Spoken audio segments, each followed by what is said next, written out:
En el curso de la historia ha habido épocas en las que la humanidad ha hecho rápidos avances. Pero también hay otras, mucho más numerosas, que pasan desapercibidas como meros periodos de transición. Ahora, en los albores del tercer milenio, ¿cómo será juzgada esta época por la posteridad? Y lo que es más importante, ¿qué forma adoptará esa posteridad? ¿Y de qué tipo de juicios será capaz? Por lo pronto, incluso antes de lo que pensamos, la humanidad tal como la conocemos podría cambiar radicalmente. El perfeccionamiento humano. Algo nuevo está surgiendo. Mientras la gente habla de la paz mundial, el fin de la historia y el ocaso de las ideologías, un ejército de científicos en todo el mundo sigue trabajando en sus laboratorios. El impacto de su labor está empezando a emerger. La tecnología está a punto de tomar la antorcha de la historia y guiarnos a una nueva era. Las actividades de los científicos en campos como la genética, la robótica, la inteligencia artificial, la biónica y la nanotecnología parece converger hacia un único objetivo: superar las limitaciones humanas. Nos dirigen inexorablemente hacia una era transhumana en la que especies más evolucionadas nos dejarán atrás como un fósil de la historia. Biopoder.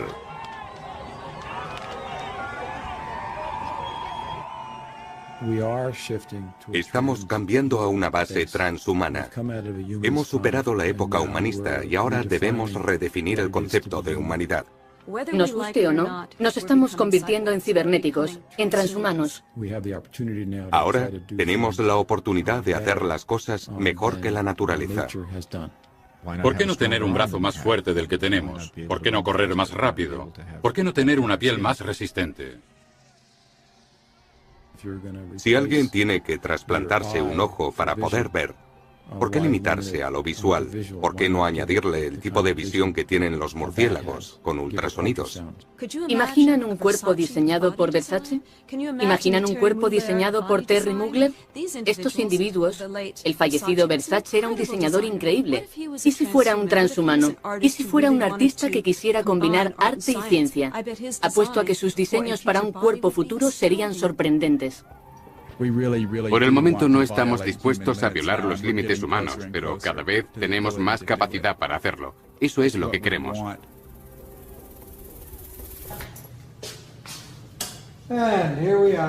Aquí estamos, en el laboratorio de investigación del cerebro. Así era como almacenábamos los cerebros. El Dr. Robert White es neurocirujano del Hospital de Cleveland, Ohio. Aquí hay algunas fotografías. En 1963 hizo su primer experimento para mantener vivo un cerebro fuera del cuerpo. Esto es un cráneo humano y este es de gorila. Cuando extraemos un cerebro, lo aislamos y lo mantenemos con vida. Nunca muere. Esto es un cerebro humano. Está bien preservado. Así que no hay que preocuparse de que siga con vida. Hubo muchos intentos en todo el mundo, sobre todo en la Unión Soviética, de extraer el cerebro de un animal, de un perro, por ejemplo, y mantenerlo con vida mediante máquinas. Eso es algo que puede hacerse con el corazón, el riñón, el hígado, el pulmón y todos los demás órganos sólidos del cuerpo. Pero nadie ha sido capaz de lograrlo con el cerebro. Y en parte se debe a que el cerebro es muy delicado en lo que respecta a irrigación sanguínea. Así que al fin lo conseguimos y descubrimos que el cerebro de un animal desarrollado tenía ondas cerebrales y se producían en él procesos químicos que funcionaban a la perfección. Pero no podíamos comunicarnos con él. Le enviábamos impulsos eléctricos, podíamos demostrar que nos oía, pero no sabíamos si estaba procesando esa información. Pero lo más importante fue que nos dimos cuenta de que si podíamos hacerlo con el cerebro de un animal, podríamos hacerlo con un cerebro humano. Este brillante científico, Stephen Hawking, es astrofísico, está postrado en una silla de ruedas y habla, literalmente, a través de un ordenador. Y mucha gente lo ha descrito como un ordenador con cabeza. Se trata de un hombre que podría sobrevivir a su cuerpo enfermo mediante un trasplante completo. Para demostrar que el cerebro funcionaba normalmente en ese estado, el Dr. White tuvo que llevar a cabo un segundo experimento y consiguió trasplantar con éxito la cabeza de un mono en el cuerpo de otro. El animal sobrevivió 7 días antes de que el cuerpo rechazara la cabeza. Los monos con los que experimentamos eran tan monos como lo habían sido con sus cuerpos originales. Así que yo supondría, aunque iría más allá y lo aseguraría, que la personalidad del mono se conservó. ¿Se puede trasplantar la conciencia? Obviamente, la personalidad puede ser trasplantada si es que los monos la tienen. Uno podría preguntarse, ¿dónde nos conduce eso respecto al espíritu y el alma humana? Y supongo que podría decirse que pueden ser trasplantados.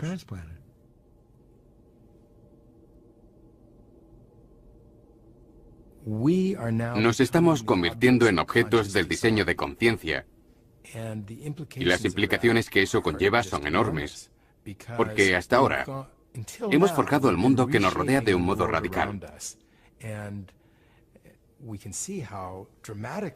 Hemos transformado el paisaje. Hemos construido una sociedad, cambiando todo aquello ajeno a nosotros. Pero siempre imaginamos que nosotros seguiríamos igual, que no nos veríamos atrapados en ese proceso. Y no es así. Vamos a rehacernos. Y es algo difícil de tratar, porque nos romperá todas las cadenas que nos limitan y definen como seres humanos.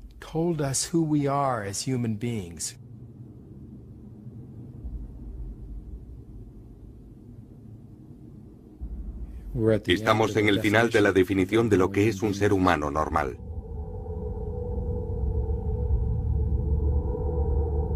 Todo ser vivo está definido por su código de ADN.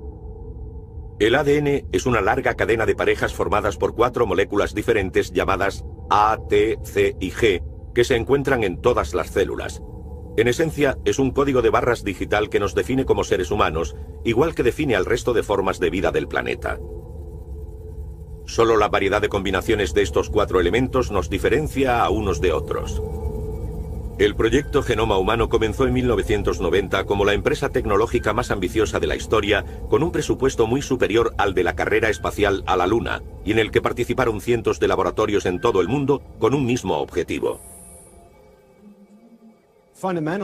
Básicamente, se trataba de determinar la secuencia completa del genoma humano, los 3.000 millones de letras que conforman nuestro código genético. Y ahora que lo conocemos, es verdaderamente increíble, parece un código digital. En su interior está la información sobre los genes necesarios para crear un hígado, un corazón o cualquier otra parte del cuerpo humano. Ahora empieza la parte divertida, porque tenemos que descodificarlo para identificar las letras que nos interesan. Pero prácticamente es un código digital.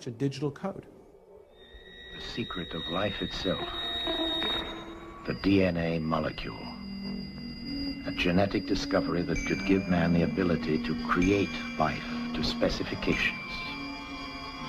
With it comes the power to change evolution itself. Never have we had such opportunity, or such awesome responsibility. Cambiar la estructura de ADN en un laboratorio es algo bastante sencillo y simple. Se puede estudiar un trozo de ADN para averiguar su función, se modifica la composición y se ve el efecto sobre la función. Se trata de un trabajo rutinario en un laboratorio de este tipo.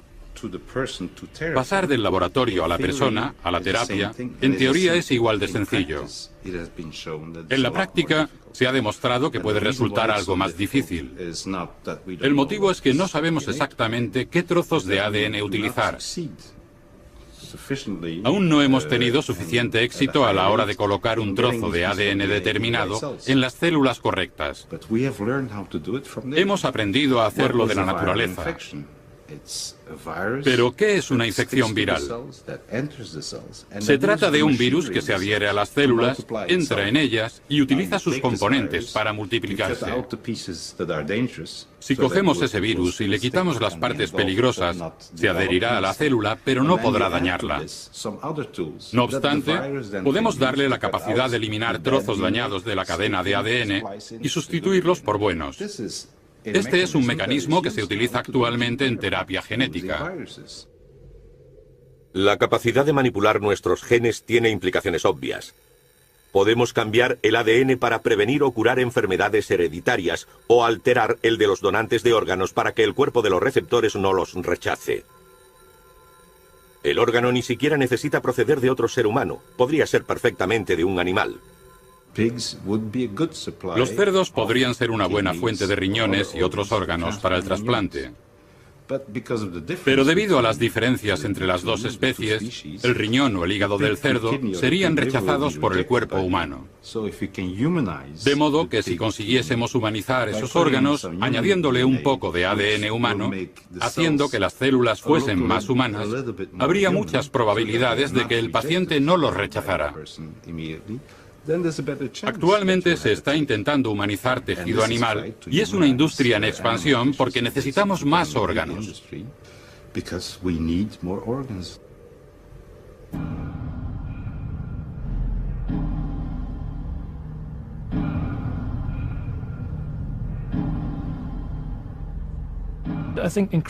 Cada vez somos más conscientes de que el cuerpo no es sagrado, que no fuimos creados siguiendo un plan divino. Fue un accidente aleatorio. Si cogemos dos pares de genes y los combinamos, siempre surge algo. A veces es algo maravilloso, un agujero en el corazón, una psicosis o cierta tendencia a experimentar ira, problemas de adicción, falta de concentración o cualquier otro tipo de defecto. Me parece absurdo calificar algo de normal o de sagrado. Se trata de pura suerte, no existe un plan prefijado que tengamos que seguir. La ingeniería genética me parece una de las cosas más éticas que podemos hacer. Una especie se define mediante el aislamiento de sus genes, el aislamiento reproductivo. Pero si empezamos a combinar genes de especies diferentes y a experimentar con la variedad genética disponible en el mundo animal, creamos nuevas alteraciones.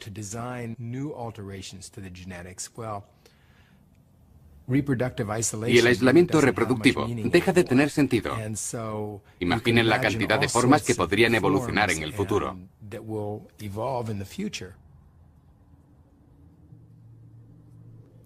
En el futuro, podremos esculpir nuestros cuerpos como esculturas vivientes.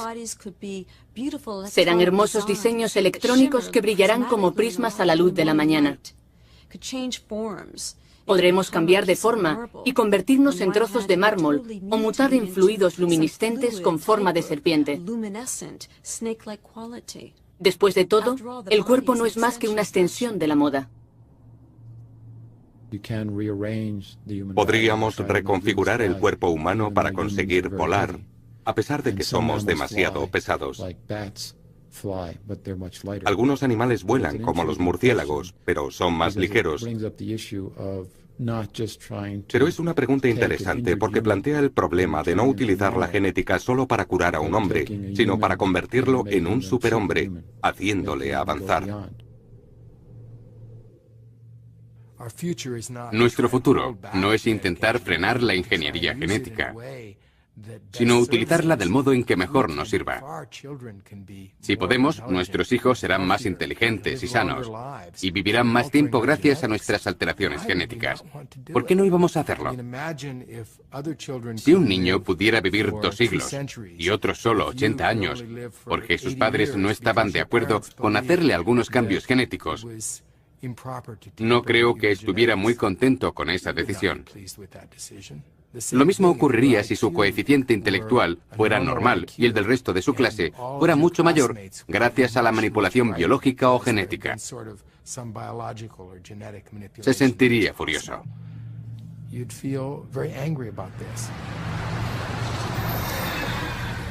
En cuanto conozcamos exactamente las funciones de nuestro código genético, seremos capaces de mejorar nuestros cuerpos. La vida humana mejorará de una generación a la siguiente a medida que aceleramos y controlamos la evolución natural. Pero ha aparecido en el horizonte un rival para la humanidad, un rival que evoluciona mucho más rápido.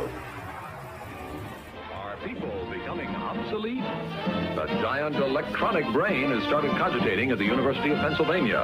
It's made a vacuum tube, like your radio, and it can add up a column of figures a yard long in a second. It's the world's first electronic computer.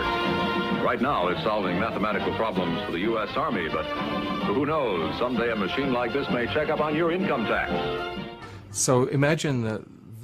Imaginen la capacidad humana como una especie de paisaje con montañas, que son las cosas que hacemos bien, y valles, que son las cosas que hacemos mal. Hay cosas que hacemos muy bien y que fueron importantes para nuestra supervivencia a lo largo de la historia de la evolución. Movernos, interactuar socialmente y percibir el mundo. También están las cosas que hemos aprendido recientemente, como el razonamiento general, cuyo ejemplo es la aritmética, y en lo que somos realmente malos. Los ordenadores son diferentes, son máquinas universales. Con el programa adecuado son capaces de hacer esta tarea a la perfección en un sentido abstracto e informativo. Así que la capacidad de un ordenador puede equipararse a la de un nivel de agua uniforme y ascendente que crece a una velocidad 10 millones de veces superior a la nuestra a la hora de desarrollar esas mismas capacidades. Además de otros aspectos, eso me lleva a creer que las montañas más altas estarán cubiertas por el agua en menos de 50 años.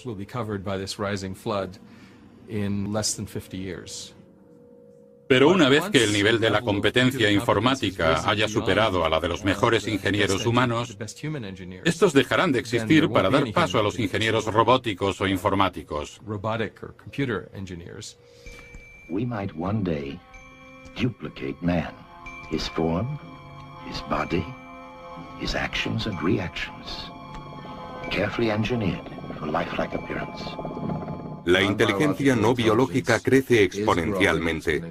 La inteligencia biológica no crece en absoluto, y si lo hace, es a un ritmo tan bajo que apenas es perceptible. Por ese motivo, la inteligencia artificial acabará siendo dominante.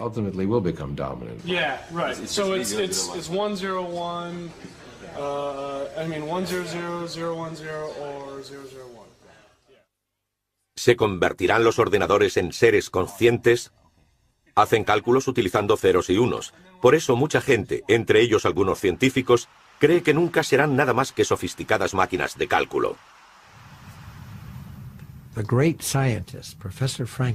El gran científico, el profesor Frankenstein, cuando su monstruo se movió por primera vez, sin ser consciente de ello, habló de la distinción absoluta entre el cerebro artificial y el humano, cuando dijo, está vivo.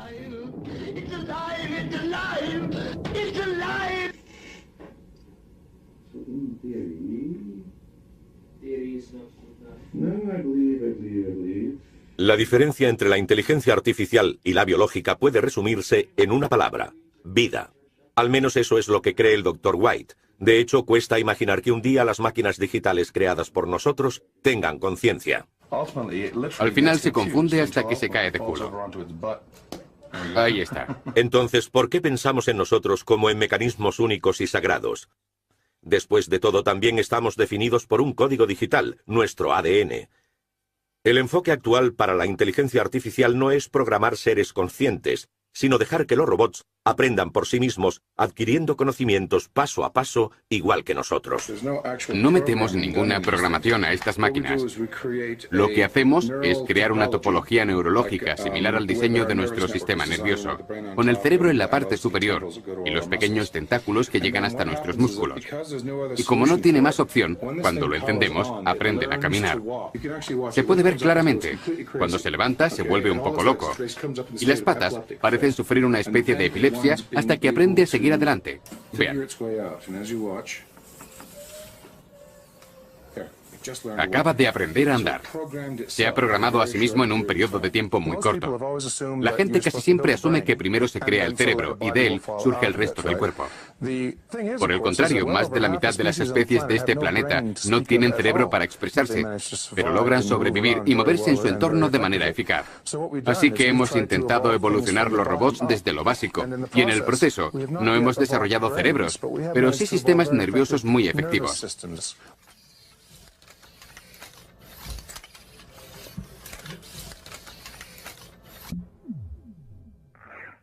Los sistemas autoorganizados como las redes neurológicas pueden conseguir resultados sorprendentes. Carl Sims creó un programa informático de pequeñas criaturas cúbicas capaces de evolucionar. Aquellas que se movían más rápido se ganaban el derecho a procrear. Pero siempre se introducía un cambio aleatorio en su programa o sus genes para forzarlos a evolucionar. Sims observó a las extrañas criaturas que aparecían en su pantalla y les hizo competir por un cubo verde. Entonces sucedió algo extraordinario que no había sido programado. Una de las criaturas saltó sobre el cubo verde y atacó a su contrincante antes de ir a por el cubo.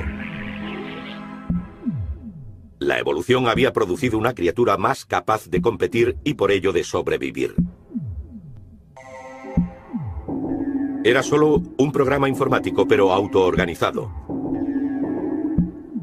Un día ordenadores muy potentes podrían sorprendernos. Primero se dijo que cuando un ordenador supiera jugar al ajedrez, pensaría como nosotros. Cuando se consiguió argumentamos que aquello no era pensar, realmente. Pero la verdad es que no sabemos qué es exactamente el pensamiento. Yo diría que las máquinas están haciendo un buen trabajo pensando, pero no creando, aunque no sepamos exactamente en qué consiste la creación. Tampoco se les da muy bien tener alma. Pero es que nosotros tampoco sabemos qué es eso. Y si pudiéramos definirlo, seguro que se les daba muy bien.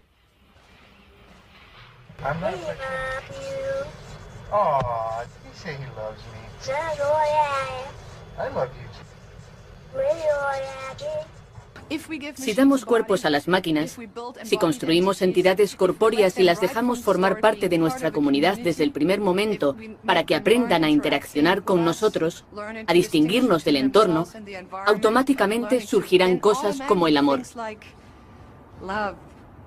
Un bebé recién nacido carece por completo de esos valores. Los aprende interactuando con sus padres, su familia y su comunidad. ¿Aprenderán a amar estos robots si llegan a ser inteligentes o se volverán contra sus creadores?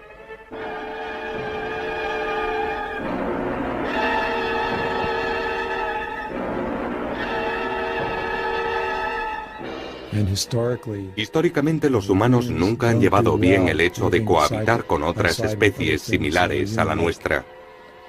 Una sobrevive, la otra desaparece. No se nos da bien la cooperación. Hace 500 años, cuando los humanos llegaron al Nuevo Mundo, la cosa no fue bien para los nativos. Y no creo que a medida que avanzamos, la situación sea agradable para los perdedores. Puede que los ganadores sean transhumanos. Pero los perdedores, o los habitantes de la Tierra en los últimos 500 años, no recibirán buen trato.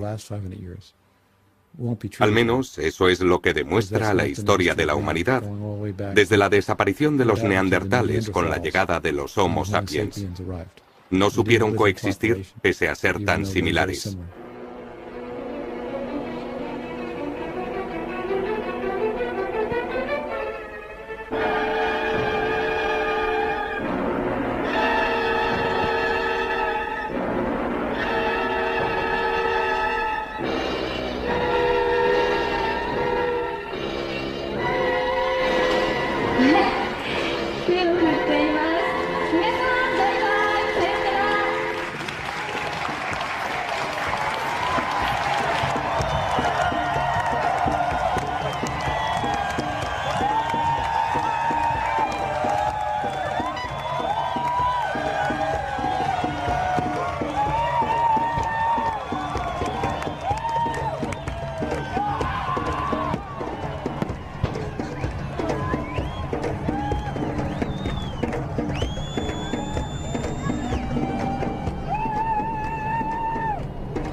Lo que me preocupa es que se permita a la inteligencia artificial un desarrollo totalmente independiente del nuestro, ya que si lo hacen antes de que consigamos alterar nuestro cuerpo biológico, podrían llegar a ser más inteligentes y sabios que nosotros.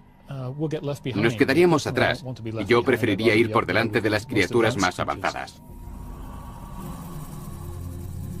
Si no queremos quedar obsoletos al nacer, si queremos permanecer en lo más alto de la evolución, parece que solo hay una solución: convertirnos en robots.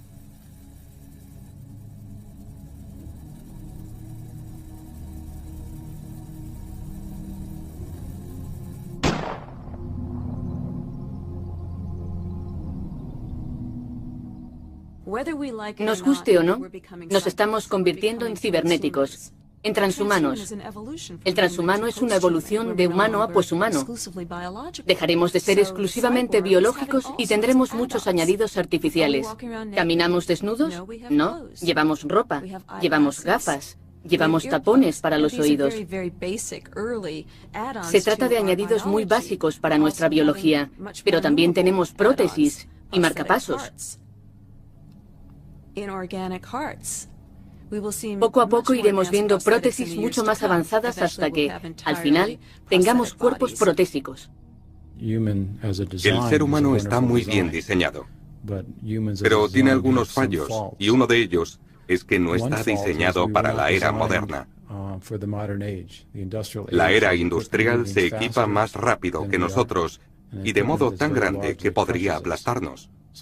Fuimos diseñados con un endoesqueleto, es decir, con los huesos en el interior y tejido blando en el exterior. El mundo sería mucho mejor para nosotros si nuestros huesos fueran externos, si tuviéramos un exoesqueleto como los escarabajos. Creo que el poshumano será posbiológico. Lo que quiero decir es que habrá un proceso gradual, no un cambio repentino a una forma diferente. Creo que poco a poco iremos integrando cada vez más tecnología en nuestros cuerpos, reemplazando nuestros órganos por otros más eficientes. Iremos sustituyendo el tejido neurológico, porque se muere después de un tiempo y puede sufrir fácilmente daños químicos. Así que creo que a la larga cambiaremos nuestras células cerebrales por piezas informáticas mucho más eficientes y potentes. Para convertirnos en organismos cibernéticos capaces de competir con la rápida evolución de los ordenadores, primero debemos entender cómo funciona nuestro cerebro. Las investigaciones en este campo se han disparado en los últimos años. Uno de los motivos principales es el desarrollo en las técnicas de escaneo. Actualmente nos permiten observar las células nerviosas en funcionamiento en animales vivos.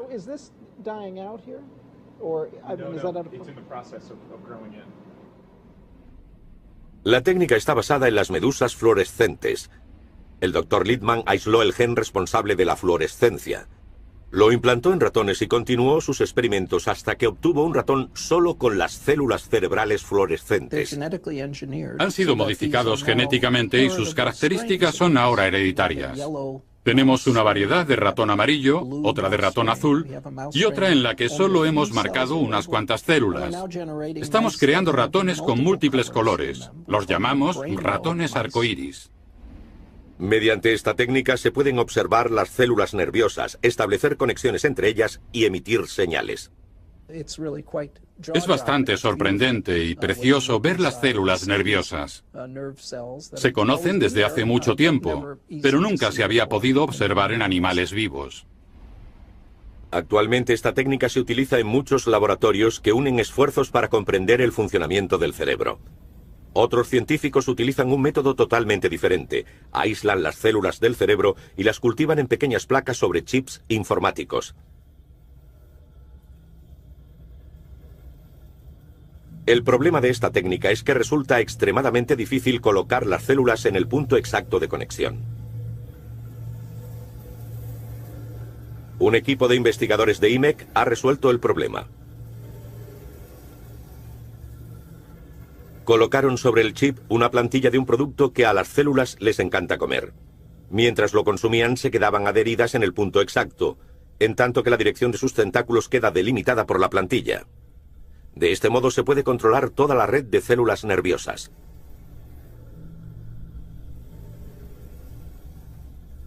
Algunos científicos ya han experimentado con esas placas. Sus chips son menos precisos, pero los resultados suelen ser asombrosos.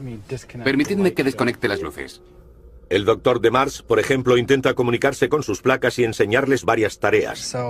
Cada una de estas placas contiene unas 20 neuronas que no paran de actuar mientras hablamos. Cada una de ellas forma una red independiente que actúa espontáneamente. Cogemos neuronas vivas de ratas para ver cómo forman una red neuronal. Debajo de la superficie tenemos una cuadrícula de electrodos para poder escuchar las conversaciones entre ellas. También podemos estimular la actividad de la red. Podemos enviar diferentes patrones de estimulación y ver cómo cambia la red como resultado de ello. Así es como lo hacemos. Enseña a las placas cerebrales a pilotar un avión. La red puede pilotar el avión de manera óptima. No comete demasiados errores y es capaz de estabilizar el aparato en diversas condiciones. Creo que hemos programado un viento cruzado de 50 nudos. Así es como se ve. Se ve fácilmente cuando uno de esos vientos alcanza al avión y empieza a oscilar. La placa más antigua que he tenido cumplió 2 años. Y murió únicamente porque la trasladamos del laboratorio de Caltech al de Georgia Tech. Si no, probablemente seguiría con vida. Cada placa tiene sus propias características y es fácil aprender a distinguirlas. Aún así, requieren bastante trabajo. Hay que alimentarlas una vez a la semana. Cada vez seremos más capaces de medir y entender cómo funcionan las células de nuestro cerebro.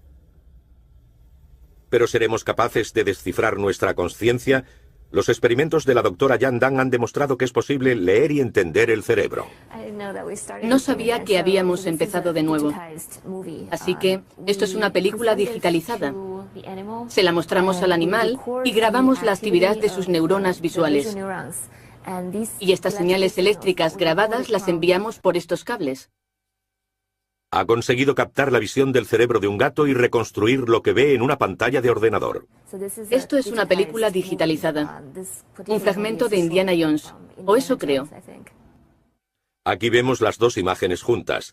La de la izquierda es lo que se muestra al gato. La de la derecha es la que se obtiene de su cerebro. La imagen parpadea bastante. El ruido. Probablemente ese sea el ruido de las neuronas, porque a veces lanzan picos espontáneamente. Tenemos en cuenta ese ruido, pero puede que reflejen otra cosa, como sus pensamientos. Aún así, no podemos aislarlos y se reflejan en forma de información visual. Esta es la reconstrucción que obtenemos. Es la primera vez que se obtiene una imagen de un cerebro y eso demuestra que podemos leerlo y entender su gramática. La cara es reconocible, pero no puedo evitar pensar que tiene un aire felino.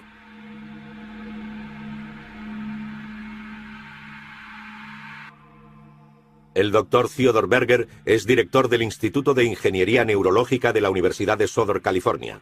Un equipo de científicos de élite de diferentes disciplinas, tales como neurología y programación informática, han colaborado para desarrollar un chip que pueda reemplazar partes del cerebro o a largo plazo añadir más potencia cerebral. Una de las primeras cosas que hacemos es estudiar esta parte del cerebro de forma experimental. Necesitamos saber exactamente cómo se comporta si queremos reproducir esa función en un chip informático y colocarlo en el cerebro. Así que lo que hacemos es extraerle el cerebro a los animales que utilizamos para estos experimentos, rebanarlo y mantener con vida las diferentes rodajas en una placa para estudiar la actividad eléctrica de las neuronas. Utilizan impulsos eléctricos para comunicarse entre ellas, como los transistores en un circuito, y lo que hacemos es probar las células para averiguar cómo se comportan cuando les enviamos señales generadas mediante ordenador. Observando su lenguaje, deducimos la función e intentamos describirla mediante ecuaciones matemáticas.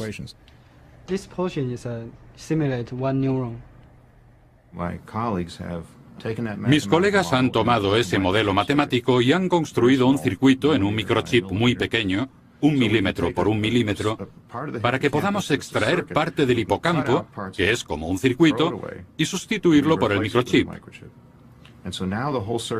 Ahora el circuito funciona como uno biológico y la información entrante, los patrones temporales de entrada son iguales a los de salida, como sucedería con cualquier tejido biológico. Sin embargo, hay un microchip haciendo la función biológica. Actualmente el chip está siendo probado en animales. Uno de los problemas que aún no se han resuelto es la conexión del chip al cerebro. La tecnología actual utiliza electrodos diminutos, pero en el futuro podría emplearse la opción de implantar células cerebrales directamente en los puntos de conexión del chip.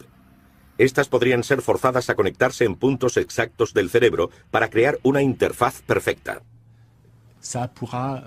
Esto podría permitirnos reparar cerebros dañados en accidentes o por enfermedad, pero también haría posible establecer una comunicación directa de un cerebro a otro, de modo que en vez de estar limitados como lo estamos los humanos con las palabras, la idea sería comunicar la experiencia global de cerebro a cerebro. Es una idea fantástica. Pero debo decir que tiene muchas otras implicaciones, posiblemente más prácticas a corto plazo. Una de esas aplicaciones a corto plazo ya es realidad. El chip se utiliza para reconocer sonidos, ya que puede hacerlo con la misma precisión que nosotros. Hemos utilizado estos modelos basados en el cerebro para desarrollar sistemas de reconocimiento acústico. Se les entrena del mismo modo que a un cerebro normal para reconocer sonidos determinados. Y uno de los primeros que le hemos enseñado es el de un disparo. Es un modelo que aprende a comunicarse como las neuronas del hipocampo. Nada más. Pura biología. Hay una allí, al otro lado del parque. Y aquí había otra. Hace 2 días colocaron otra. Estas cámaras de alta tecnología reciben el nombre de disuasoras de crímenes. Si se produjera un disparo a mi izquierda o a mi derecha, la cámara registraría el sonido inmediatamente y enfocaría hacia la zona para tomar imágenes.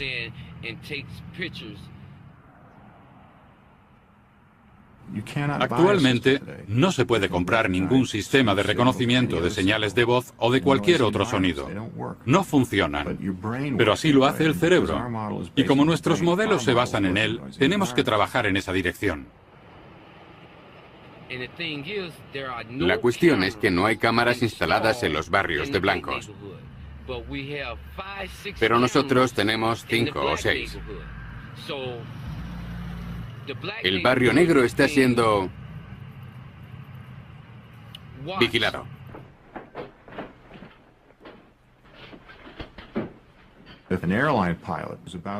Si un piloto de avión estuviera a punto de pulsar el botón equivocado, sería interesante pensar en la forma de identificar los patrones de pensamiento, los patrones de memoria. Y si ese piloto fuera a pulsar el botón de eyección cuando no debe, o el de lanzamiento de bombas, deberíamos poder intervenir y evitarlo.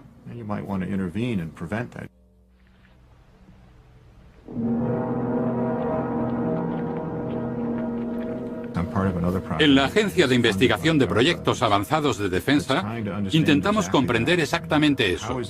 ¿Cómo se representa la información en el cerebro?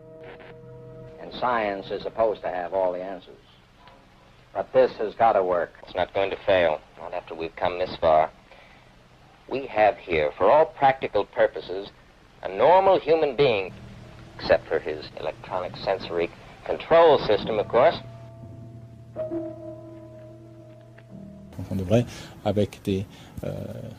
Identificando el sistema de circuitos electrónicos de las diferentes secciones del cerebro, deberíamos poder leer su contenido, meterlo en un disco duro y transmitirlo directamente al cerebro de otra persona. Parte de nuestro problema es colocar suficientes sensores en el cerebro sin dañarlo. Hay que meter los suficientes para conseguir la información necesaria para comprender el patrón total de la actividad. Si lo conseguimos, tendremos que desarrollar un modelo matemático de cómo se desarrolla y procesa la información en ese laberinto. Esa será nuestra tarea los próximos años. Si lo conseguimos, llegaremos a la meta. Conseguiremos nuestro objetivo.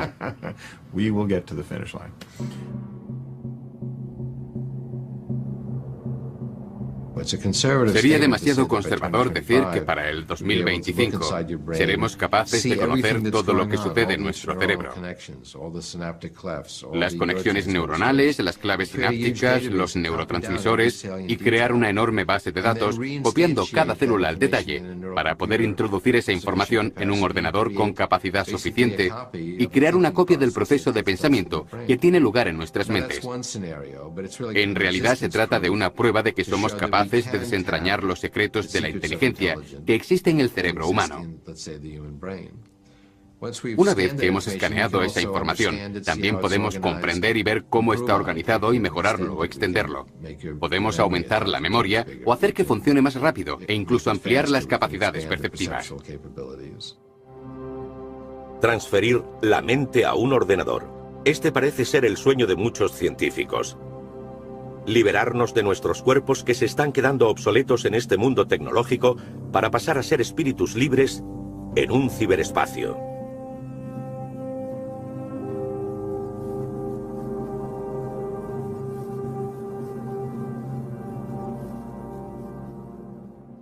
No estoy interesado en un futuro de posthumanos si no soy uno de ellos. Yo quiero estar ahí. Para mí es importante sobrevivir y prosperar en el futuro, y no solo pensar en que los robots han llegado al espacio. Quiero participar. En cierto modo, la transferencia mental es un atajo a la inteligencia artificial que nos permitirá tener máquinas con mentes humanas.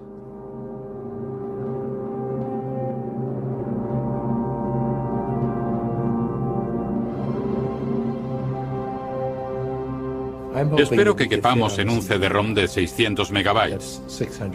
Apuesto a que es toda la capacidad necesaria para copiar a una persona.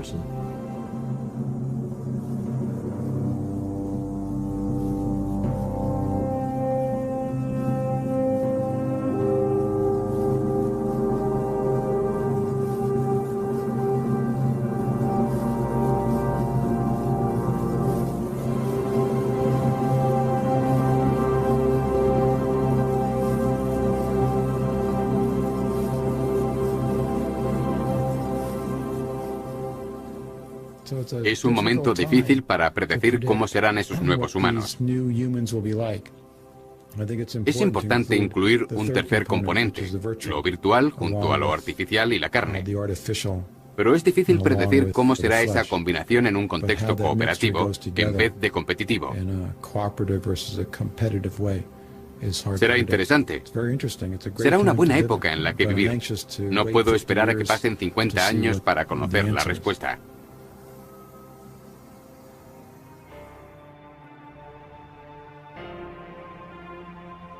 La realidad y la realidad virtual están empezando a fusionarse. Para entender cómo va a suceder, tenemos que fijarnos en otro tipo de tecnología destinada a eclipsar a cualquier otra: la nanotecnología. Conseguir el control de la materia átomo a átomo. So what we're going to do is move this atom from this location here to a location right over here. We'll move it just along this path here. Now you gotta get excited about that. You just gotta get excited about that. Ahora los científicos son capaces de coger un átomo y moverlo de un lado a otro. Es un pequeño paso para un átomo, pero un salto gigantesco para la humanidad. Si empezamos a construir desde los átomos, podremos crear prácticamente cualquier cosa. Los productos fabricados están hechos de átomos y sus propiedades dependen de su disposición. Actualmente las tecnologías de fabricación organizan los átomos de forma tosca y estadísticamente, pero en el futuro, gracias a la nanotecnología, podremos crear los elementos de construcción básicos exactamente como queramos, de forma flexible y a bajo coste. La nanotecnología ofrecerá muchas oportunidades a otras tecnologías, sobre todo a la informática. Cuando puedan hacerse conexiones informáticas mediante átomos, la potencia aumentará enormemente. Ordenadores increíblemente potentes. Podremos meter en un azucarillo un ordenador más potente que todos los que existen actualmente combinados. Pero existen muchos otros campos en los que se aplicará la nanotecnología. Mientras a finales del pasado milenio muchos científicos creían que la nanotecnología era ciencia ficción, ahora vemos sus primeras aplicaciones en el mercado. Conocemos materiales que purifican el agua, que generan electricidad y que generan energía química. Nuestro proyecto de investigación a largo plazo es construir un sistema que procese esa información como una especie de neurona artificial. Vamos a empezar a ver sistemas y procesos que proliferarán en 4 o 5 años y que no dejarán de sorprendernos. Este punto giratorio es la primera nanomáquina jamás construida del tamaño de un átomo. Cogí el F1 ATPA y le puse una pequeña hélice que girara hasta alcanzar una molécula. Ahora puedo manipular muchos miles y crear sistemas más complejos, como los que tenemos en nuestro cuerpo, para que lleven a cabo funciones más sofisticadas. El objetivo final es crear robots tan pequeños como los virus, llamados nanobots. Estos serán tan inteligentes como los ordenadores actuales, y una de sus posibles aplicaciones será la medicina. Los nanobots podrían ser inyectados en el torrente sanguíneo de una persona para acabar con las células cancerígenas, por ejemplo, o para llevar a cabo labores de mantenimiento en el cuerpo, e incluso para modificar el código genético. Puede que parezca una tecnología muy costosa, pero de hecho es todo lo contrario. Podremos programar nanobots para que se reproduzcan igual que las criaturas naturales. Serán capaces de utilizar el material de su entorno y usarlo para hacer copias de sí mismos. El objetivo principal de la nanotecnología es conseguir lo que se denomina un ensamblador. Se trata de un dispositivo muy pequeño que puede hacer copias de sí mismo. Es programable, así que puede ser configurado para hacer una gran variedad de cosas útiles. Los ensambladores podrían considerarse una nueva forma de vida comparable a virus o células de levadura. Pueden reproducirse y al mismo tiempo transformar la materia, igual que las levaduras transforman el azúcar en alcohol. La única diferencia es que estas nuevas criaturas pueden ser programadas para llevar a cabo la tarea que queremos, como transformar el carbón en diamantes o crear comida. La nanotecnología molecular es a la realidad física lo que la programación informática a la realidad virtual. Creo que es algo exagerado, pero sirve para dar una idea aproximada. Mientras que los programadores informáticos pueden crear programas que hagan lo que ellos quieran, la nanotecnología molecular nos permitirá cambiar la materia a su nivel más básico. Nos permitirá construir cualquier tipo de estructura siguiendo unas especificaciones mediante la manipulación de átomos. Parece un mundo mágico en el que todo lo que imaginamos puede hacerse realidad. Pero el papel del hada madrina será interpretado por unos robots tan minúsculos que no podremos verlos. Y en vez de decir las palabras mágicas, los programaremos para que nos concedan nuestros deseos. El lado negativo de este cuento de hadas es lo que llamamos el síndrome Goo Gris. Imaginen que se programan nanorobots para un atentado terrorista o para que se reproduzcan ilimitadamente. Podría producirse una reacción en cadena que consumiría toda la materia viva del planeta en 72 horas. No obstante, la mayoría de los científicos sostienen que tal supuesto es poco probable, ya que tendríamos nanotecnología para controlar la nanotecnología. Esta también podría darnos una solución alternativa.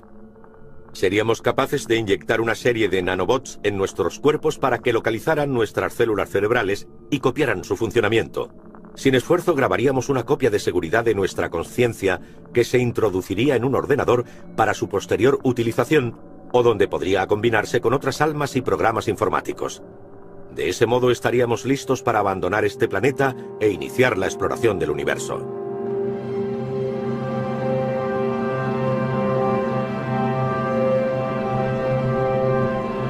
¿Cuál es nuestro lugar en este mundo mágico donde todo puede ser transformado? ¿Cómo sobrellevará a la gente ese futuro? ¿O se trata de algo que por definición va más allá de nuestra capacidad de entendimiento y solo podrán comprender los transhumanos? ¿Permaneceremos como siempre y observaremos maravillados desde un lado? ¿O nos transferiremos y participaremos en el mundo como superhombres? Dejaos transferir a una red de nanoordenadores y que el viento os lleve.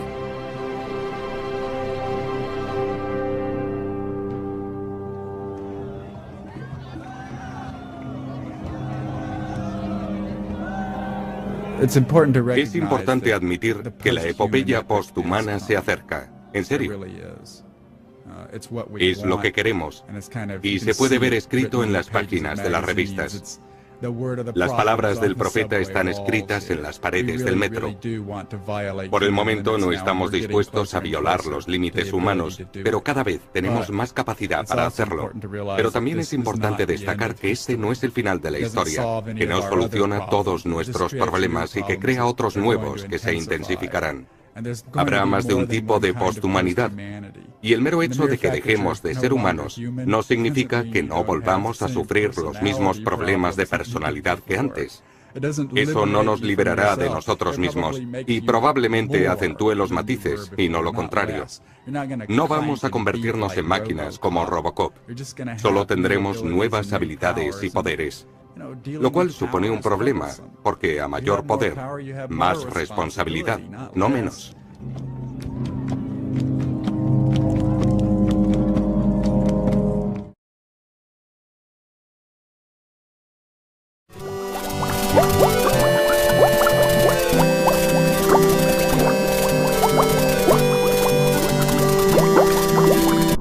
La única diferencia es que estas nuevas criaturas pueden ser programadas para llevar a cabo la tarea que queremos, como transformar el carbón en diamantes o crear comida.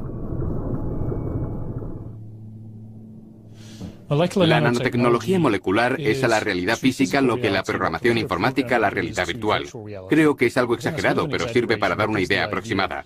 Mientras que los programadores informáticos pueden crear programas que hagan lo que ellos quieran, la nanotecnología molecular nos permitirá cambiar la materia a su nivel más básico. Nos permitirá construir cualquier tipo de estructura siguiendo unas especificaciones mediante la manipulación de átomos. Parece un mundo mágico en el que todo lo que imaginamos puede hacerse realidad. Pero el papel de la hada madrina será interpretado por unos robots tan minúsculos que no podremos verlos. Y en vez de decir las palabras mágicas, los programaremos para que nos concedan nuestros deseos. El lado negativo de este cuento de hadas es lo que llamamos el síndrome Goo Gris. Imaginen que se programan nanorobots para un atentado terrorista o para que se reproduzcan ilimitadamente. Podría producirse una reacción en cadena que consumiría toda la materia viva del planeta en 72 horas. No obstante, la mayoría de los científicos sostienen que tal supuesto es poco probable, ya que tendríamos nanotecnología para controlar la nanotecnología. Esta también podría darnos una solución alternativa. Seríamos capaces de inyectar una serie de nanobots en nuestros cuerpos para que localizaran nuestras células cerebrales y copiaran su funcionamiento. Sin esfuerzo grabaríamos una copia de seguridad de nuestra conciencia que se introduciría en un ordenador para su posterior utilización, o donde podría combinarse con otras almas y programas informáticos. De ese modo estaríamos listos para abandonar este planeta e iniciar la exploración del universo.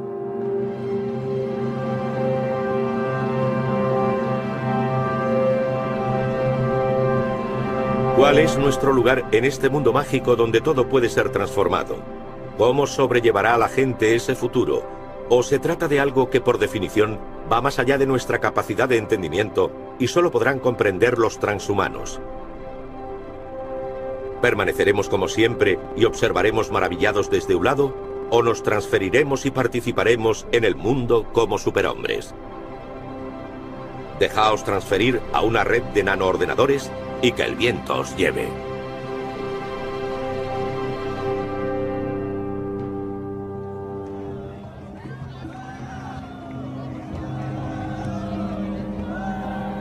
Es importante admitir que la epopeya posthumana se acerca. En serio. Es lo que queremos. Y se puede ver escrito en las páginas de las revistas. Las palabras del... Una de esas aplicaciones a corto plazo ya es realidad. El chip se utiliza para reconocer sonidos, ya que puede hacerlo con la misma precisión que nosotros. Hemos utilizado estos modelos basados en el cerebro para desarrollar sistemas de reconocimiento acústico. Se les entrena del mismo modo que a un cerebro normal para reconocer sonidos determinados. Y uno de los primeros que le hemos enseñado es el de un disparo. Es un modelo que aprende a comunicarse como las neuronas del hipocampo. Nada más. Pura biología. Hay una allí, al otro lado del parque. Y aquí había otra. Hace 2 días colocaron otra. Estas cámaras de alta tecnología reciben el nombre de disuasoras de crímenes. Si se produjera un disparo a mi izquierda o a mi derecha, la cámara registraría el sonido inmediatamente y enfocaría hacia la zona para tomar imágenes.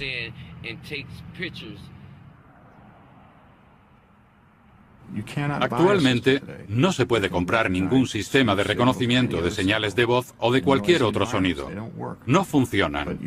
Pero así lo hace el cerebro. Y como nuestros modelos se basan en él, tenemos que trabajar en esa dirección. La cuestión es que no hay cámaras instaladas en los barrios de blancos. Pero nosotros tenemos 5 o 6. El barrio negro está siendo vigilado.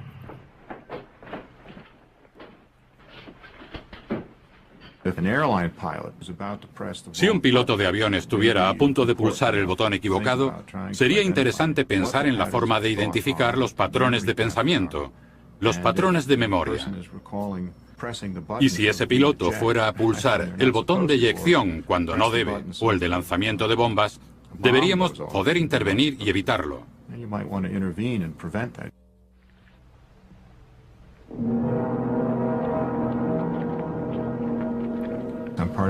En la Agencia de Investigación de Proyectos Avanzados de Defensa, intentamos comprender exactamente eso.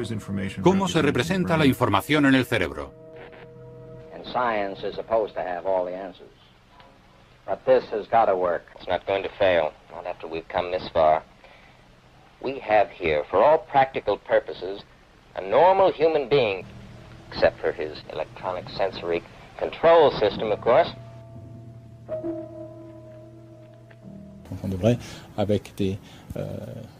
Identificando el sistema de circuitos electrónicos de las diferentes secciones del cerebro, deberíamos poder leer su contenido, meterlo en un disco duro y transmitirlo directamente al cerebro de otra persona.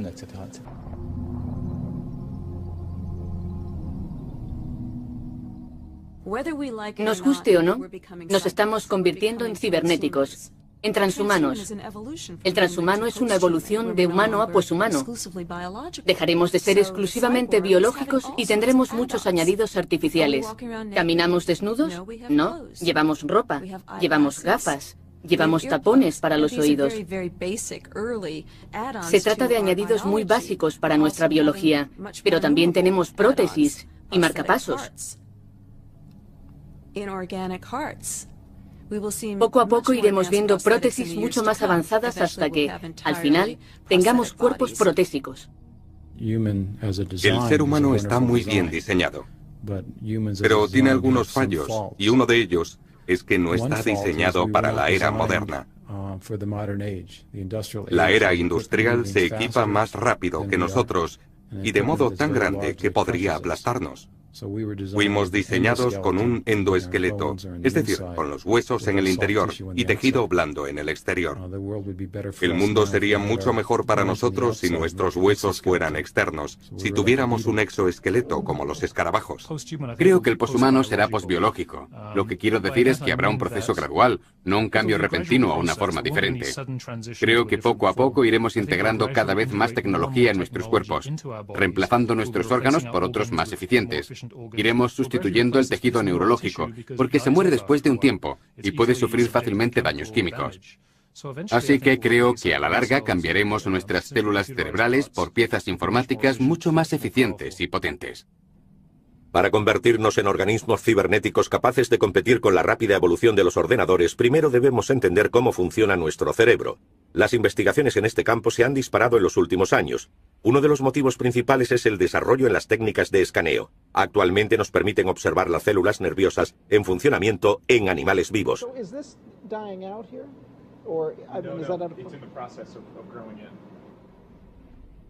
La técnica está basada en las medusas fluorescentes.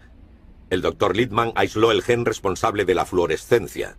Lo implantó en ratones y continuó sus experimentos hasta que obtuvo un ratón solo con las células cerebrales fluorescentes. Han sido modificados genéticamente y sus características son ahora hereditarias. Tenemos una variedad de ratón amarillo, otra de ratón azul y otra en la que solo hemos marcado unas cuantas células. Estamos creando ratones con múltiples colores. Los llamamos ratones arcoíris.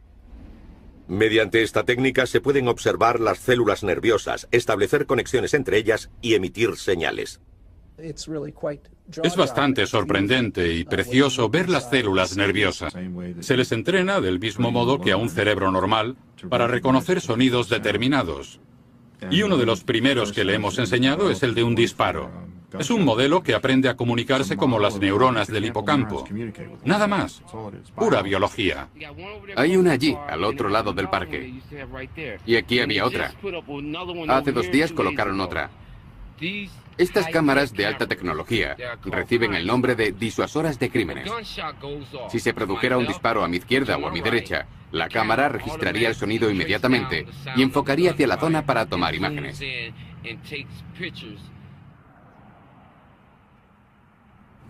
Actualmente no se puede comprar ningún sistema de reconocimiento de señales de voz o de cualquier otro sonido. No funcionan. Pero así lo hace el cerebro. Y como nuestros modelos se basan en él, tenemos que trabajar en esa dirección.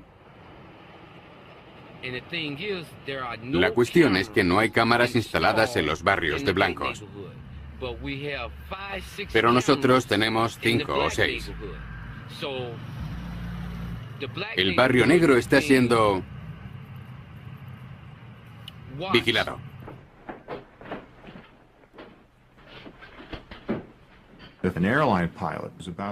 Si un piloto de avión estuviera a punto de pulsar el botón equivocado, sería interesante pensar en la forma de identificar los patrones de pensamiento, los patrones de memoria. Y si ese piloto fuera a pulsar el botón de eyección cuando no debe, o el de lanzamiento de bombas, deberíamos poder intervenir y evitarlo.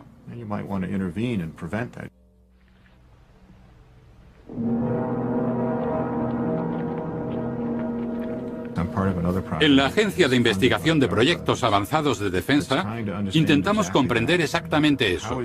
¿Cómo se representa la información en el cerebro? Science is supposed to have all the answers. But this has got to work. It's not going to fail, not after we've come this far. We have here, for all practical purposes, a normal human being, except for his electronic sensory control system, of course.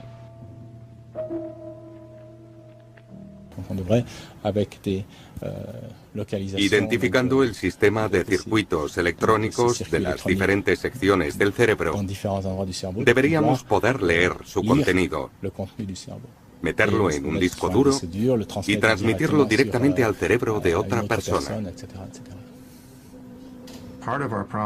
Parte de nuestro problema es colocar suficientes sensores en el cerebro sin dañarlo.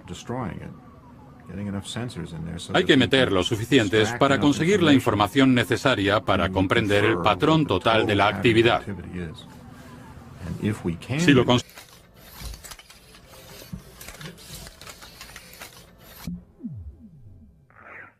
Los sistemas autoorganizados como las redes neurológicas pueden conseguir resultados sorprendentes. Carl Sims creó un programa informático de pequeñas criaturas cúbicas capaces de evolucionar. Aquellas que se movían más rápido se ganaban el derecho a procrear, pero siempre se introducía un cambio aleatorio en su programa o sus genes para forzarlos a evolucionar. Sims observó a las extrañas criaturas que aparecían en su pantalla y les hizo competir por un cubo verde. Entonces sucedió algo extraordinario que no había sido programado. Una de las criaturas saltó sobre el cubo verde y atacó a su contrincante antes de ir a por el cubo. La evolución había producido una criatura más capaz de competir y por ello de sobrevivir. Era solo un programa informático, pero autoorganizado. Un día ordenadores muy potentes podrían sorprendernos. Primero se dijo que cuando un ordenador supiera jugar al ajedrez, pensaría como nosotros. Cuando se consiguió argumentamos que aquello no era pensar realmente. Pero la verdad es que no sabemos qué es exactamente el pensamiento. Yo diría que las máquinas están haciendo un buen trabajo pensando, pero no creando, aunque no sepamos exactamente en qué consiste la creación. Tampoco se les da muy bien tener alma. Pero es que nosotros tampoco sabemos qué es eso. Y si pudiéramos definirlo, seguro que se les daba muy bien.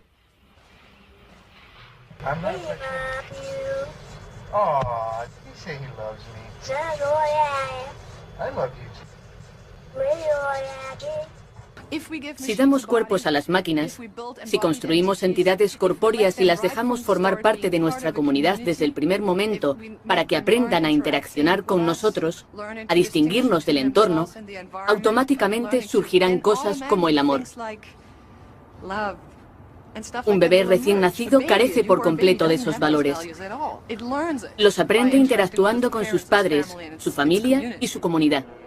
¿Aprenderán a amar estos robots si llegan a ser inteligentes o se volverán contra sus creadores?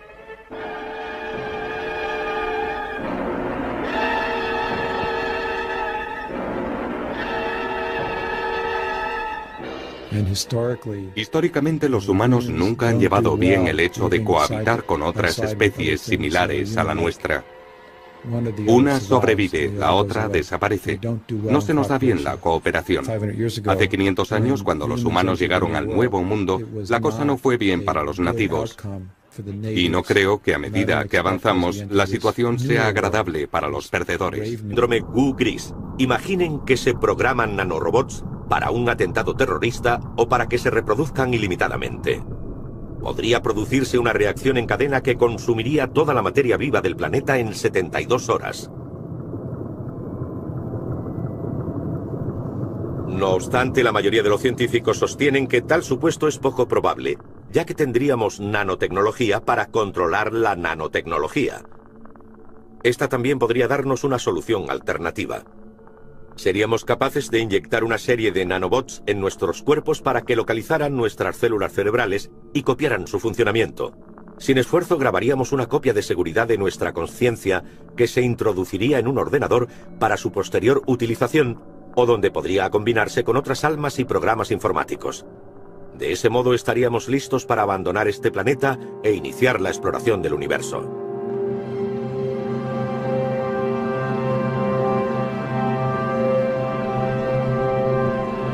¿Cuál es nuestro lugar en este mundo mágico donde todo puede ser transformado?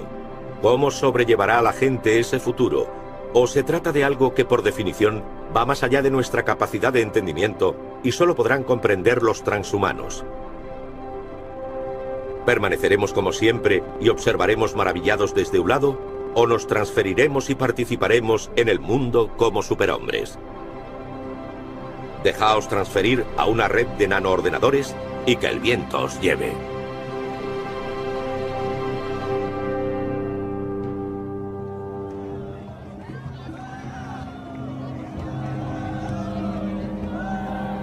Es importante admitir que la epopeya posthumana se acerca. En serio.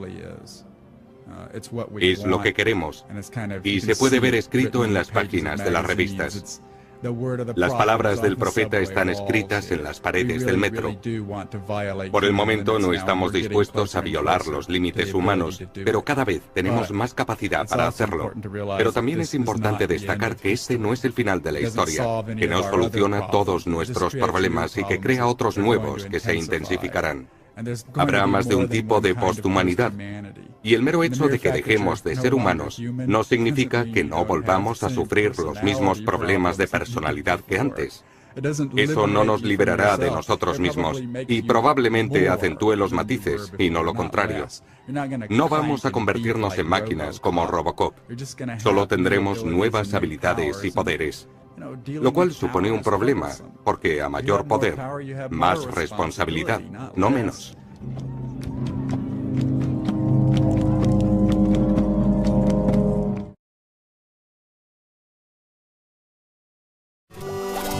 maravilloso, un agujero en el corazón, una psicosis o cierta tendencia a experimentar ira, problemas de adicción, falta de concentración o cualquier otro tipo de defecto. Me parece absurdo calificar algo de normal o de sagrado. Se trata de pura suerte, no existe un plan prefijado que tengamos que seguir. La ingeniería genética me parece una de las cosas más éticas que podemos hacer. Una especie se define mediante el aislamiento de sus genes, el aislamiento reproductivo. Pero si empezamos a combinar genes de especies diferentes y a experimentar con la variedad genética disponible en el mundo animal, creamos nuevas alteraciones.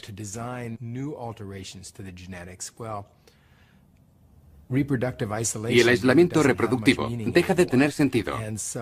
Imaginen la cantidad de formas que podrían evolucionar en el futuro.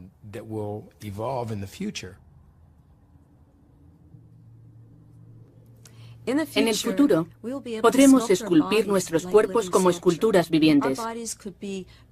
Serán hermosos diseños electrónicos que brillarán como prismas a la luz de la mañana. Podremos cambiar de forma y convertirnos en trozos de mármol o mutar en fluidos luminiscentes con forma de serpiente. Después de todo, el cuerpo no es más que una extensión de la moda.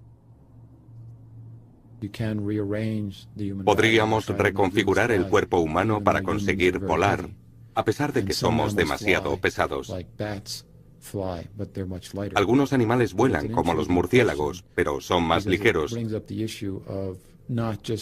Pero es una pregunta interesante porque plantea el problema de no utilizar la genética solo para curar a un hombre, sino para convertirlo en un superhombre, haciéndole avanzar. Nuestro futuro no es intentar frenar la ingeniería genética, sino utilizarla del modo en que mejor nos sirva. Si podemos, nuestros hijos serán más inteligentes y sanos, y vivirán más tiempo gracias a nuestras alteraciones genéticas. ¿Por qué no íbamos a hacerlo? Si un niño pudiera vivir 2 siglos y otro solo 80 años, porque sus padres no estaban de acuerdo con hacerle algunos cambios genéticos, no creo que estuviera muy contento con esa decisión. Lo mismo ocurriría si su coeficiente intelectual fuera normal y el del resto de su clase fuera mucho mayor gracias a la manipulación biológica o genética. Se sentiría furioso.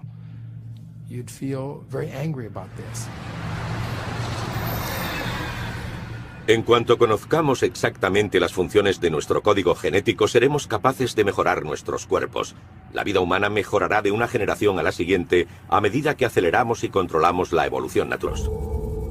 El proyecto Genoma Humano comenzó en 1990 como la empresa tecnológica más ambiciosa de la historia, con un presupuesto muy superior al de la carrera espacial a la Luna, y en el que participaron cientos de laboratorios en todo el mundo con un mismo objetivo. Básicamente, se trataba de determinar la secuencia completa del genoma humano, los 3.000 millones de letras que conforman nuestro código genético. Y ahora que lo conocemos, es verdaderamente increíble, parece un código digital.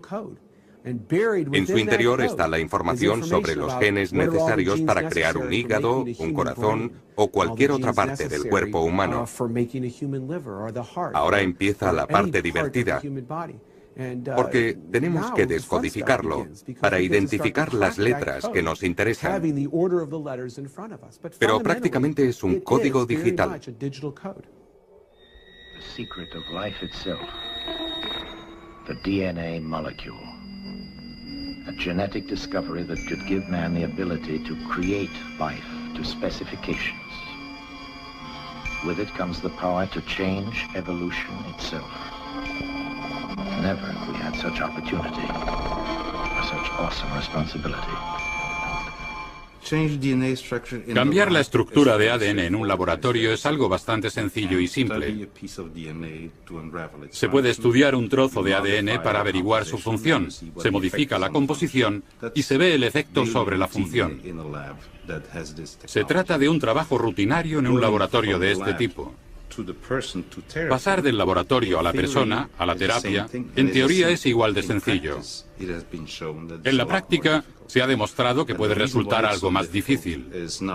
El motivo es que no sabemos exactamente qué trozos de ADN utilizar.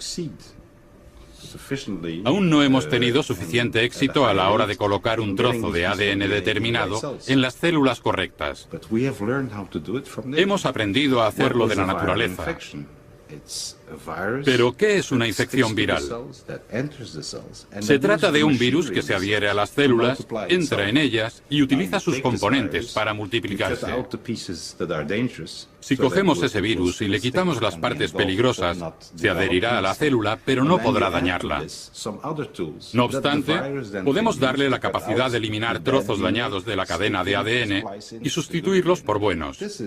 Este es un mecanismo que se utiliza actualmente en terapia genética. La capacidad de manipular nuestros genes tiene implicaciones obvias. Podemos cambiar el ADN para prevenir o curar enfermedades hereditarias o alterar el de los donantes de órganos para que el cuerpo de los receptores no los rechace.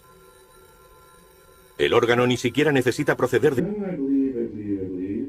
La diferencia entre la inteligencia artificial y la biológica puede resumirse en una palabra: vida. Al menos eso es lo que cree el Dr. White. De hecho, cuesta imaginar que un día las máquinas digitales creadas por nosotros tengan conciencia. Al final se confunde hasta que se cae de culo. Ahí está. Entonces, ¿por qué pensamos en nosotros como en mecanismos únicos y sagrados? Después de todo, también estamos definidos por un código digital, nuestro ADN. El enfoque actual para la inteligencia artificial no es programar seres conscientes, sino dejar que los robots aprendan por sí mismos, adquiriendo conocimientos paso a paso, igual que nosotros. No metemos ninguna programación a estas máquinas. Lo que hacemos es crear una topología neurológica similar al diseño de nuestro sistema nervioso, con el cerebro en la parte superior y los pequeños tentáculos que llegan hasta nuestros músculos. Y como no tiene más opción, cuando lo encendemos, aprenden a caminar. Se puede ver claramente. Cuando se levanta, se vuelve un poco loco. Y las patas parecen sufrir una especie de epilepsia hasta que aprende a seguir adelante. Vean. Acaba de aprender a andar. Se ha programado a sí mismo en un periodo de tiempo muy corto. La gente casi siempre asume que primero se crea el cerebro y de él surge el resto del cuerpo. Por el contrario, más de la mitad de las especies de este planeta no tienen cerebro para expresarse, pero logran sobrevivir y moverse en su entorno de manera eficaz. Así que hemos intentado evolucionar los robots desde lo básico, y en el proceso no hemos desarrollado cerebros, pero sí sistemas nerviosos muy efectivos.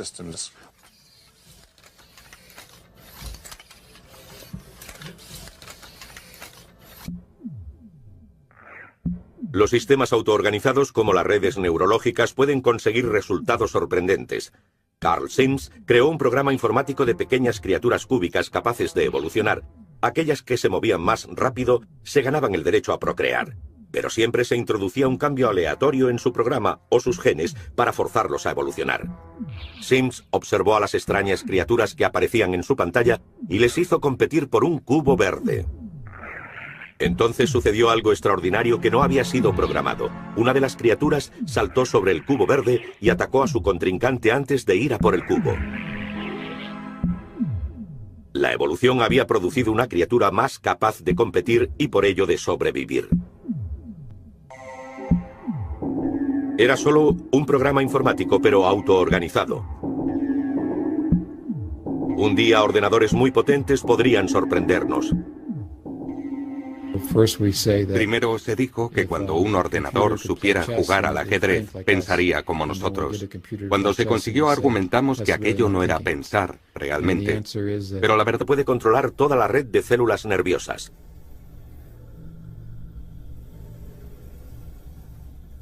Algunos científicos ya han experimentado con esas placas. Sus chips son menos precisos, pero los resultados suelen ser asombrosos.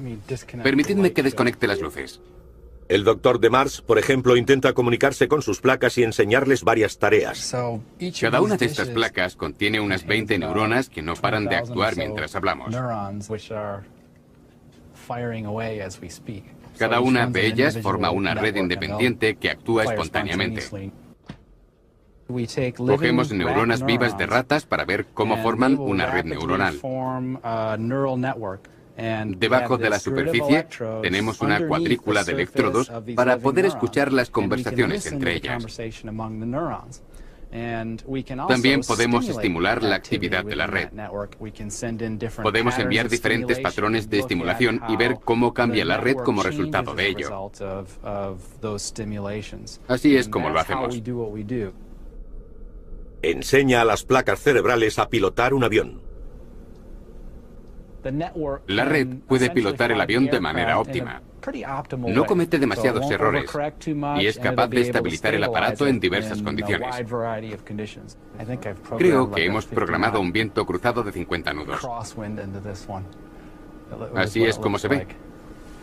Se ve fácilmente cuando uno de esos vientos alcanza al avión y empieza a oscilar.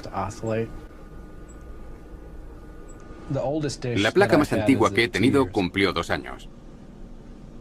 Y murió únicamente porque la trasladamos del laboratorio de Caltech al de Georgia Tech. Si no, probablemente seguiría con vida.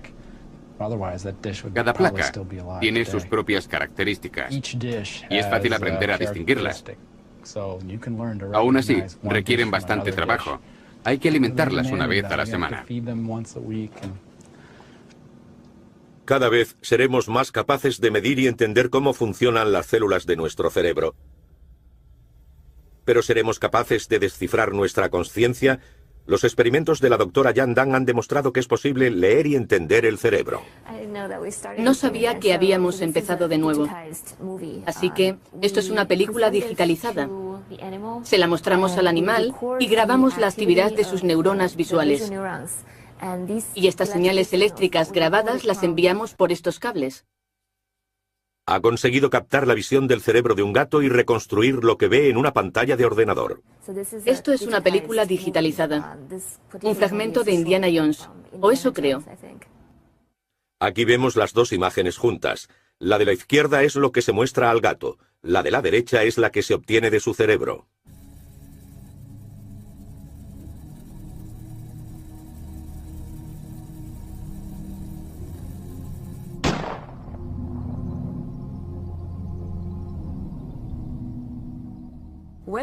Nos guste o no, nos estamos convirtiendo en cibernéticos, en transhumanos. El transhumano es una evolución de humano a poshumano.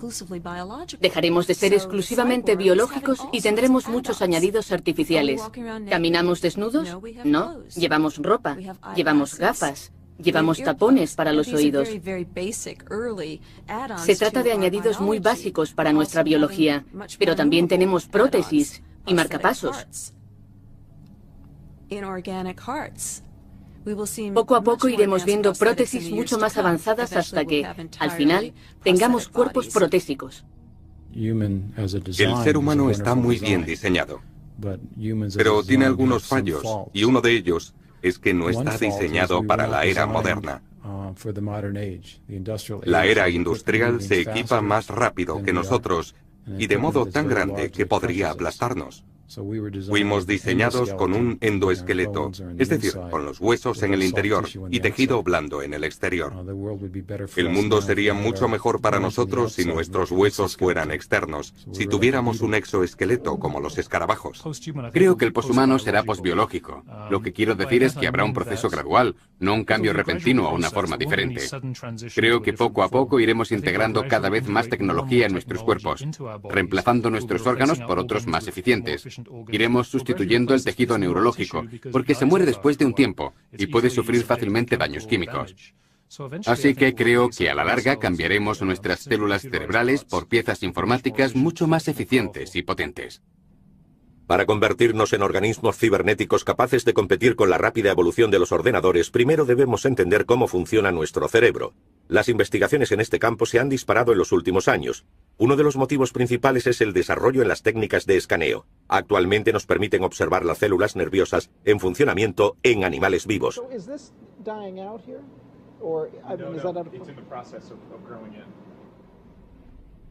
La técnica está basada en las medusas fluorescentes. El Dr. Littman aisló el gen responsable de la fluorescencia. Lo implantó en ratones y continuó sus experimentos hasta que obtuvo un ratón solo con las células cerebrales fluorescentes. Han sido modificados genéticamente y sus características son ahora hereditarias. Tenemos una variedad de ratón amarillo, otra de ratón azul y otra en la que solo hemos marcado unas cuantas células. Estamos creando ratones con múltiples colores. Los llamamos ratones arcoíris. Mediante esta técnica se pueden observar las células negras.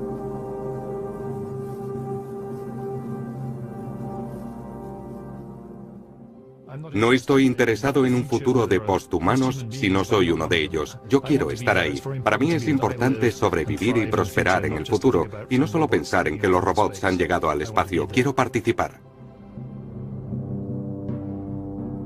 En cierto modo, la transferencia mental es un atajo a la inteligencia artificial que nos permitirá tener máquinas con mentes humanas.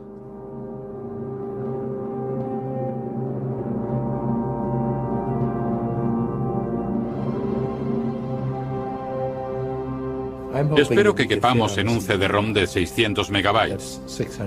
Apuesto a que es toda la capacidad necesaria para copiar a una persona.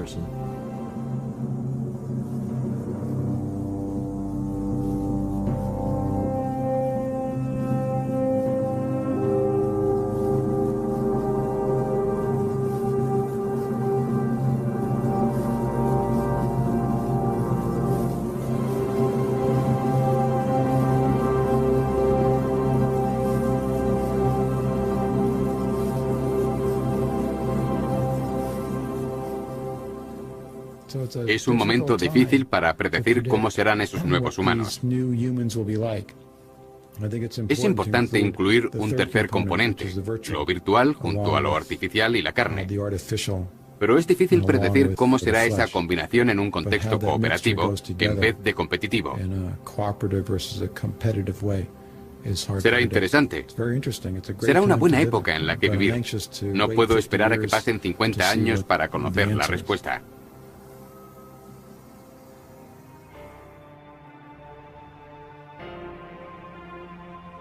La realidad y la realidad virtual están empezando a fusionarse.